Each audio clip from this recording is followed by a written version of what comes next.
While scouring the net looking for cheap and easy camera stabilization devices, I came across something that just seemed too simple to work. They called it the isteady 2.0. I think it was on Instructibles. It was pretty much a tennis ball, a ball bearing, and a bolt. Stick them together magically makes your camera more stable. I looked at that and thought that's way too simple. It can't possibly work. So I decided to go on Mythbusters on them and investigate myself. The process was pretty simple. I'd walk around my apartment and take 25 shots. Then I would attach the device and take another 25 shots. Then I would count how many good ones. It's that simple. Now, to control for fatigue or getting the flow of things, I would alternate. So for one series, I would start without the stabilizer. The next series would start with the stabilizer. I would take breaks in between each 50 shots. I lit my apartment normally, not for shooting, but how you have your apartment lit for living in. I had the ISO set fairly low, so the shutter would be open for a long time. I pretty much stacked the odds against me, so I was trying to have bad shots. Out of 650 photos taken, 351 of those shots were successful. So my success rate is about 54%, which is good. It means I suck less than half the time. 169 of them were handheld, while 182 were using the isteady. So it did give me a slight advantage in my shooting success rate.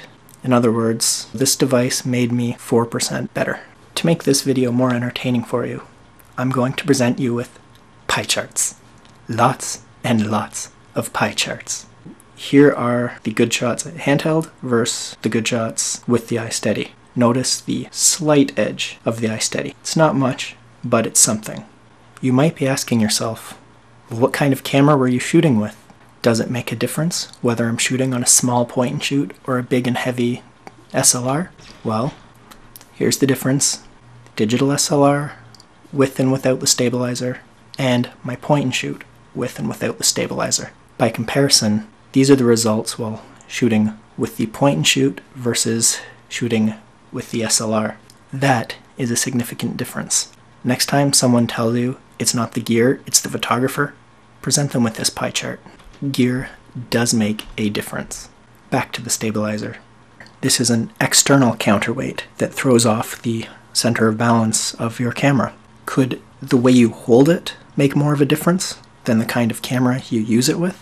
Now we're getting some results. While shooting landscape, green has a bigger edge than it has anywhere else. However, in portrait, purple or handheld actually has the advantage here.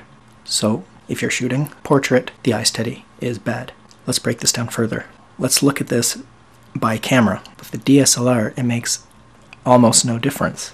But with the point and shoot, the difference is pretty huge.